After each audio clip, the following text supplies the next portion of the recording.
बिस्मिल्लाहिर्रहमानिर्रहीम। अस्सलाम वालेकुम नाज़रीन। आज का जो टॉपिक है वो आका अलैहिस्सलाम की विलादत व सआदत के बारे में है। जब आका अलैहिस्सलाम दुनिया में तशरीफ़ लाए तो उलमा कराम का इस बात पर इख्तलाफ है कि आका अलैहिस्सलाम की पैदाइश मुबारक 9 रबीउल अव्वल है या 12 रबीउल अव्वल है। लेकिन उलमा अहले सुन्नत जमहूर के नज़दीक 12 रबीउल अव्वल है। आका अलैहिस्सलाम 12 रबीउल अव्वल सोमवार के दिन फजर के वक्त मक्कातुल मुकर्रमा में हज़रत अब्दुल्ला के घर तशरीफ़ लाए। जब आका अलैहिस्सलाम दुनिया में तशरीफ़ ले आए तो आका अलैहिस्सलाम का जिस्म अतहर बिल्कुल पाकीज़ा, नाफ अपनी जगह सही जगह पर लगी हुई, ख़तरा शुदा आका अलैहिस्सलाम पैदा हुए और आका अलैहिस्सलाम के जिस्म अतहर से कस्तूरी की खुशबुएँ आ रही थी।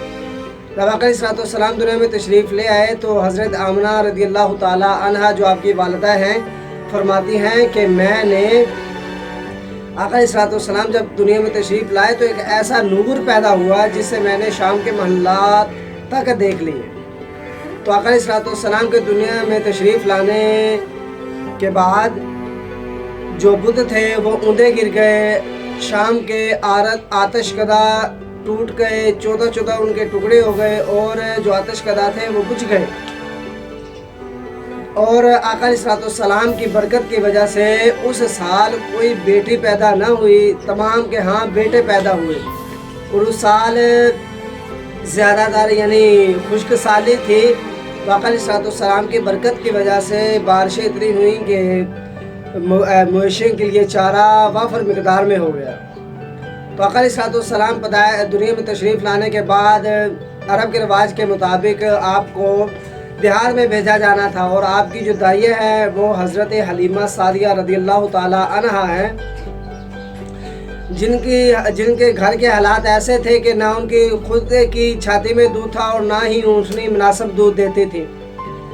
लेकिन जब आका अलैहिस्सलाम को उन्होंने गोद में लिया तो ऊँटनी ने भी दूध देना स्टार्ट कर दिया और हज़रत हलीमा सादिया रज़ियल्लाहु ताला अन्हा की छातियों में भी दूध आ गया। तो आपकी बरकत की वजह से उनके मवेशी जब चरने जाते तो कुछ खाते ना कुछ पीते, लेकिन आका अलैहिस्सलाम की ज़ियारत करते रहते, फिर भी दूध वाफर मिकदार में देते। तो आका अलैहिस्सलाम 2 साल हज़रत हलीमा सादिया रज़ियल्लाहु ताला अन्हा के पास रहे।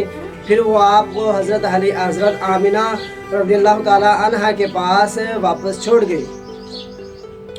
उनके बाद हज़रत आमिना रज़ियल्लाहु ताला अन्हा अपने ननिहाल यानी अपने दादा के ननिहाल यानी अब्दुल मुत्तलिब के ननिहाल बनु अद्दी बिन नज्जार के मकाम पर जाती हैं। जब वापस आती हैं मकाम अबवा पर आपका इंतकाल हो जाता है।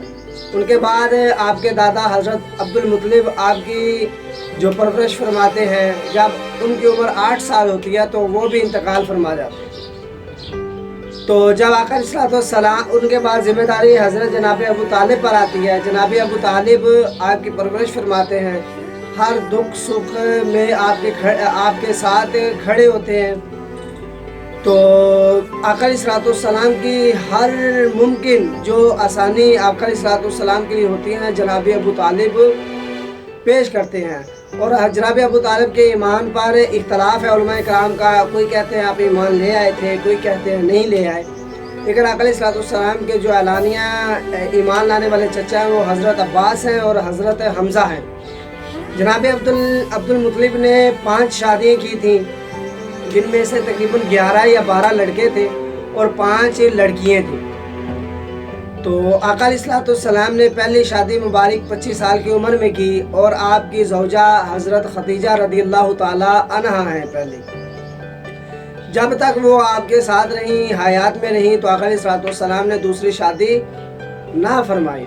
आका अलैहिस्सलाम के मनाक़िब के बारे में इंशाअल्लाह अगली वीडियो में बात करेंगे। अगर आपको वीडियो अच्छी लगी है तो लाइक, कमेंट, शेयर और मेरे चैनल को सब्सक्राइब करना मत भूलिएगा। जज़ाकल्लाह।